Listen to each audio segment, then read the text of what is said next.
ನಾನು 30 ವರ್ಷ ಅಂತ ಒಬ್ಬನೇ ಇರೋದು. ಮದುವೆ ಆಗಿತ್ತು, 11 ವರ್ಷ ಆಗಿತ್ತು. ಅವನು ಇಂಡಿಪೆಂಡೆಂಟ್ ಲೈಫ್ ಬೇಕು ಅಂತೇಳಿ ಮಗ 5 ವರ್ಷ ಆಗೋದು ಕಾದು ನನ್ನ ಜೊತೆನೇ ಇದ್ದು ಎಲ್ಲ ಓದ್ಕೊಂಡು ಕೆಲಸ ಆದ ತಕ್ಷಣ ಸೀರಿಯಲ್ ಶೂಟ್ಗೆ ಹೋಗಿದ್ದೆ ಬೆಳಗ್ಗೆ 7 ಗಂಟೆಗೆ. ಏನೋ ಮಾತುಕತೆ ಕೋವಿಡ್ ಟೈಮ್ನಲ್ಲಿ. ನನ್ನ ಮೊಬೈಲಲ್ಲಿ ಅವನು ಆನ್ಲೈನಲ್ಲಿ ಪಾಠ ಮಾಡ್ತಿದ್ರು ಟೀಚರು. ನಾನು ಹೋಗಬೇಕು ಅಂತ, ನೀನು ಮೊಬೈಲ್ ಕೊಡು ಅಂತ ಹೇಳೋದು. ಇಲ್ಲ, ಮಗನಿಗೋಸ್ಕರ ನಾನು ಕೆಲಸ ಬಿಡೋಕ್ಕಾಗಲ್ಲ, ನನ್ನ ಕೆಲಸ ಮುಖ್ಯ. ಅವ್ನ ವಿದ್ಯಾಭ್ಯಾಸ ತುಂಬ ಹಾಳಾಗಿ ಹೋಗ್ಲಿ ಬಿಡು అని ಬೈದು ಹಿಂಗೆ ಹೋದ್ರು. ನಾನು ಸ್ವಲ್ಪ ಜೋರಾಗಿ ಹೇಳಿದೆ, ವಿದ್ಯಾಭ್ಯಾಸ ಹಾಳಾಗಿ ಹೋಗ್ಲಿ ಅಂತ ಹೇಳ್ಬೇಡ. ಯಾಕೋ ಅಷ್ಟು ಜೋರಾಗಿ ಕೂಗ್ದ್ಯಾ ಹೋಳಿ ಮಗನೇ? ನನ್ನ ಊಟ ತಿನ್ಕೊಂಡು ನನ್ನ ಪ್ರಪಂಚದಲ್ಲಿ ನನ್ನ ಲೈಫ್ನಲ್ಲಿ ಆ ಥರದ್ದು ಹೆಂಗ್ಸ್ ನಾನು ನೋಡಿಲ್ಲಮ್ಮ. 11 ವರ್ಷ ಊಟನೇ ಆಗ್ತಿಲ್ಲ ನನಗೆ.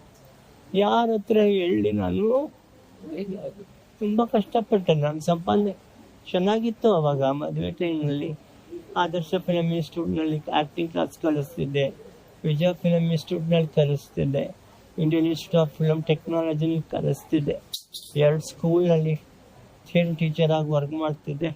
5 ನಿಮಿಷ ವೇಸ್ಟ್ ಮಾಡ್ತಿರ್ಲಿಲ್ಲ. ನನ್ನ ದುಡ್ಡಲ್ಲಿ ಜಾಗ ಎಲ್ಲ ತಗೊಂಡು ನನ್ನ ಹೆಸ್ರಿಗೆ ಮಾಡಿಸ್ತೀನಿ ಅಂತೇಳಿ ಅವ್ರ ಅಪ್ಪನ ಹೆಸ್ರಿಗೆ ಮಾಡಿಸಿ ಪಕ್ಕ ಪ್ಲ್ಯಾನ್ ಮಾಡಿಕೊಂಡು ಶೂಟಿಂಗ್ ಹೋಗಿದ್ದೆ. ಮಗನ ಕರ್ಕೊಂಡು ಗ್ಯಾಸ್ ಸ್ಟವ್ ಬಿಡಲಿಲ್ಲ, ಎಲ್ಲ ಎತ್ಕೊಂಡು ಹೋಗ್ಬಿಟ್ಟಿದ್ದೆ. ನಾನು ಗೊತ್ತಿತ್ತು ನನಗೆ ಹೋಗ್ತಾರೆ ಅಂತ, ಮೊದಲಿಂದ ಹೇಳ್ತಿದ್ರು. ನಾನಿನ್ನು ಅಷ್ಟು ತಲೆಗೆ ಹಾಕೊಳ್ಳಿಲ್ಲ ಅದನ್ನು. ಎಂತ ಒಬ್ಬ ಇರೋನು ಹಿಂದೆ ಮುಂದೆ ಇಲ್ದಿರೋರು ಒಬ್ಬ ಗಂಡಸ ಜೊತೆ ಎಷ್ಟೆಲ್ಲ ಆಟ ಆಡ್ತಾರಲ್ಲ ಇವರು ಅಂತ ತುಂಬ ಇಷ್ಟಪಟ್ಟು ಮದುವೆ ಆದ ನಾನು ಅವ್ರನ್ನ. ಆಮೇಲೆ ಯಾರಿಗೂ ಸ್ವಲ್ಪ ದುಡ್ಡು ಕೊಟ್ಟಿದ್ದೆ ಕೋವಿಡ್ ಟೈಮಲ್ಲಿ, ಅವ್ರು ಎತ್ಕೊಂಡು ಓಡೋದ್ರು. ತುಂಬ ಪ್ರಾಬ್ಲಮ್ ಆಗೋಯ್ತು ಆ ಟೈಮಲ್ಲಿ. ಸೀರಿಯಲ್ ಎಲ್ಲ ನಿಂತೋಯ್ತು. ಯಜಮಾನಿ ಅಂತ ಒಂದು ನಡೀತಿತ್ತು, ಮಂಗಳಗೌರಿ ಒಂದು ನಡೀತಿತ್ತು. ಅದು ಹೈದ್ರಾಬಾದಲ್ಲಿ ಶೂಟಿಗೆ ಕರ್ಕೊಂಡು ಹೋಗಿದ್ರು, ಕೋವಿಡ್ ಇದೆ ರಾಮ್ಜಿ ಫಿಲಮ್ ಸಿಟಿನ. ಅದು ಏನಾಯಿತು, ಮೆಂಟಲಿ ಈ ಥರದ್ದೆಲ್ಲ 20-22 ವರ್ಷ ಇದ್ದಾಗ ನಾನು ಆರ್ಟಿಸ್ಟ್ ಆಗ್ತೀನಿ ಅಂತ ಬಂದಾಗ ನಮ್ಮಮ್ಮ ಸಂಪಾದನೆ ಇರಲ್ಲ ಅಂಥೇಳಿ ನನ್ನ ತಮ್ಮಂದರು ಇಬ್ಬರಿದ್ದಾರೆ, ಅವರು ಮನೆಯಿಂದ ಹೊರಗಡೆ ಹಾಕಿದ್ರು. ಇವತ್ತು ಬಂದಿದ್ದಾರೆ 30 ವರ್ಷ ಆದಮೇಲೆ ನಾನು ನೋಡೋಕೆ. ಮನೆಯವರಲ್ಲ, ಅಮ್ಮ ತಮ್ಮ ಬಂದು ನೋಡ್ಕೊತಿದ್ದಾರೆ. ನನಗೆ ಯಾರ ಹತ್ರ ಹೇಳ್ಕೊಳಕ್ಕಾಗಲ್ಲ ಇದೆಲ್ಲ. ಒಬ್ಬನೇ ಒಂದು ತಟ್ಟೆಯಲ್ಲಿ ಅನ್ನ ಹಾಕೊಂಡ್ರೆ ಸಾರ್ ಜೊತೆ ಕಣ್ಣೀರು ಬಿದ್ದು ನೀರು ಬಿದ್ದಿರೋದು ಗೊತ್ತು. ಇಂಥ ಜೀವನ ಎಲ್ಲರೂ ಇದ್ದು ಹಿಂಗಾಗೋಗ್ಬಿಡ್ತಲ್ಲ ಅಂತ.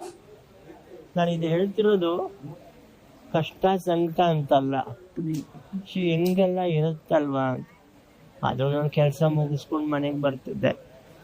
ಬೇಜಾರಾದಾಗೆಲ್ಲ ಊಟ ಬಿಟ್ಬಿಟ್ಟಿದ್ದೀನಿ.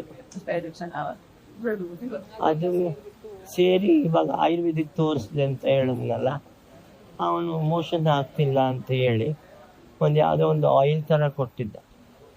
ಅದು ತಿಂದ ಆದಮೇಲೆ ರಿವರ್ಸ್ ಆಗೋಯ್ತು. ಒಂದು ಮೆಟ್ಲು ಹತ್ತಿದ್ರೆ ಕೂತ್ಕೋಬೇಕು,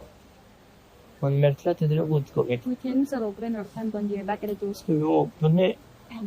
ಆಮೇಲೆ ನಮ್ಮ ಕೋ ಆರ್ಟಿಸ್ಟ್ಗಳು ನಾಗೇಂದ್ರ ಶಾ, ಆಮೇಲೆ ರಾಧಿಕಾ ಶೆಟ್ಟಿ, ಸಂತೋಷ್ ಅಂತ ಮಂಡ್ಯದಿಂದ ಒಬ್ರು, ಅವ್ರು ಬಂದು ಅವರು ನನಗೆ ನರ್ಸ್ಕೊಂಡೆ ಕರ್ಕೊಂಡು ಹೋದ್ರು ಪಾಪ. ಆಮೇಲೆ ಅಷ್ಟರೊಳಗೆ ನಮ್ಮಮ್ಮಂಗೆ ವಿಷಯ ಗೊತ್ತಾಗಿದೆ ಹೆಂಗೋ. ಆಮೇಲೆ ಅಮ್ಮ ಬಂದು ಇವರು ಅವ್ರಿಗೆ ನಮ್ಮ ಅಮ್ಮಗೆ ನಮ್ಮ ತಮ್ಮ ನನ್ನ ಹ್ಯಾಂಡ್ ಓವರ್ ಮಾಡಿ ಹೋದರು. ಇವರು ದುಡ್ಡು ಖರ್ಚಾಗತ್ತಲ್ವ ಅಂತ ಹೇಳಿ ವಿಕ್ಟೋರಿಯಾನಲ್ಲಿ ಅಡ್ಮಿಟ್ ಮಾಡಿಸ್ಬಿಟ್ರು. ಆ ವಿಕ್ಟೋರಿಯಲ್ಲಿ 15 ದಿನ ಸ್ವಲ್ಪ ಹಿಂಗೆ ಮಲಗಿದ್ದೀನಿ ನಾನು ಅಷ್ಟೇ. ಬರ್ತಾರೆ ಟಿಪ್ಸ್ ಹಿಂಗೆ ನೋಡ್ತಾರೆ, ಒಂದು ಇಂಜೆಕ್ಷನ್ ಕೊಡ್ತಾರೆ, ಆಮೇಲೆ ಕಂಡುಬಿಟ್ರೆ 20 ಜನ ಸ್ಟೂಡೆಂಟ್ಸ್ಗಳಿರ್ತಾರೆ. ಅವ್ರಿಗೆ ಎಕ್ಸ್ಪ್ಲೇನ್ ಮಾಡಿಬಿಟ್ಟು ಎಕ್ಸ್ಪೆರಿಮೆಂಟ್ ಆಗ್ಬಿಟ್ಟೆ ನಾನು 15 ದಿನ ಒಂದು ಟ್ರೀಟ್ಮೆಂಟ್ ಕೊಡ್ತೀವಿ. ಕೊನೆಗಿಲ್ಲ, ಮನೆಗೆ ಕುತ್ಕೊಂಡು ಹೋಗಿ ಊಟ ಚೆನ್ನಾಗಿ ಕೊಡಿ, ಸರಿ ಹೋಗ್ತಾನೆ. ಅವ್ರಿಗೇನು ಪ್ರಾಬ್ಲಮ್ ಅನ್ನೋದೇ ಗೊತ್ತಾಗಲಿಲ್ಲ. ಅದಾದಮೇಲೆ ಅಲ್ಲಿಂದ ನಾನು ಅದೇ ರಾಧಿಕಾ ಶೆಟ್ಟಿ, ರಾಘವೇಂದ್ರ ಶಾ, ಹಿಂಗೆ ಯಾರೂ ನೋಡ್ಕೊಳಕ್ಕಾಗಲ್ಲ, ಮನೇಲಿರು ಅಂದರು. ನಮ್ಮಮ್ಮ ಬಂದಿದ್ದರು. ಅಮ್ಮಗೇನು ಮಾಡೋಕ್ಕಾಗಲ್ಲ, 80 ವರ್ಷ ಆಗಿದೆ. ರಾಗಿ ಗಂಜಿ ಕುಡಿಯೋ ಎಷ್ಟು ಅಂತ ಕುಡಿತದಲ್ಲಿ ಏನಿರುತ್ತೆ ಅದರಲ್ಲಿ. ಆಮೇಲೆ ಇಲ್ಲ ನೀನು ಇರೋಕ್ಕಾಗಲ್ಲ, ನನಗೇನೋ ಬೇರೆ ವ್ಯವಸ್ಥೆ ಮಾಡಿ ರೋಗಿಗಳನ್ನ ನೋಡ್ಕೊಳ್ತಾರಲ್ಲ ಅಲ್ಲಿ ಹೋಗ್ಬೇಡಿ ಅಂತ. ಅದೆಲ್ಲ ಹೆಣ್ಣೂರ ಹತ್ರ ಕೇರಿಂಗ್ ಸೆಂಟರ್ ಅಂತ ಇದೆ, ಅಲ್ಲೆಲ್ಲ ಸೇರಿಸ್ಬಿಟ್ರು. ಅಲ್ಲಿ ಸೆಕೆಂಡ್ ಡೇಗೆ ತಲೆ ಎಲ್ಲ ಬೋಳ್ಸಿ ಮೀಸೆ ಎಲ್ಲ ತೆಗೆದು ಸುದೀಪ್ ಯಾವುದೋ ಒಂದು ಸಿನಿಮಾ ಬಂತಲ್ಲ, ಸೇದು ಹುಚ್ಚನೋ ಏನೋ, ಹಂಗೆ ಮಾಡಿ ಕೂರಿಸ್ಬಿಟ್ಟಿತ್ತು ಮಾಡಿ.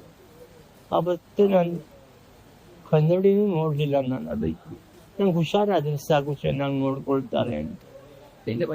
ಅದಾದ್ಮೇಲೆ 2 ದಿವಸ ಮಜ್ಜಿಗೆ ಅನ್ನ ಕೊಟ್ರಪ್ಪ.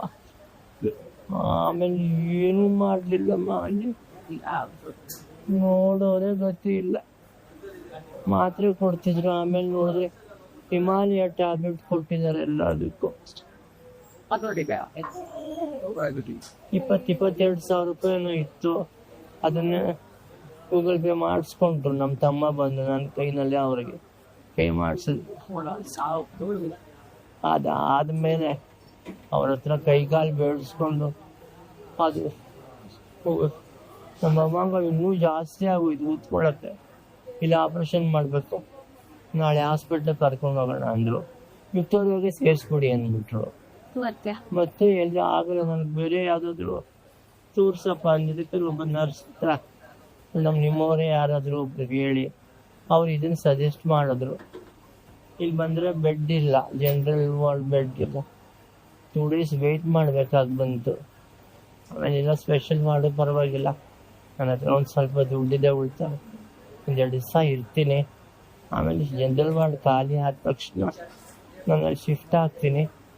ಹೆಂಗೋ ನನ್ನ ಮುಂದೆ ನಾನು ಧೈರ್ಯ ಮಾಡಿ ಬರದೇ ಹೋಗಿದ್ದಿದ್ರೆ 6 ತಿಂಗಳು ಅನುಭವಿಸಿದ್ದು ಯಾರ ಕೈಲೂ ಆಗ್ತಿರಲಿಲ್ಲ, ಪ್ರಾಣ ಬಿಟ್ಕೊಡ್ತಿದ್ದು.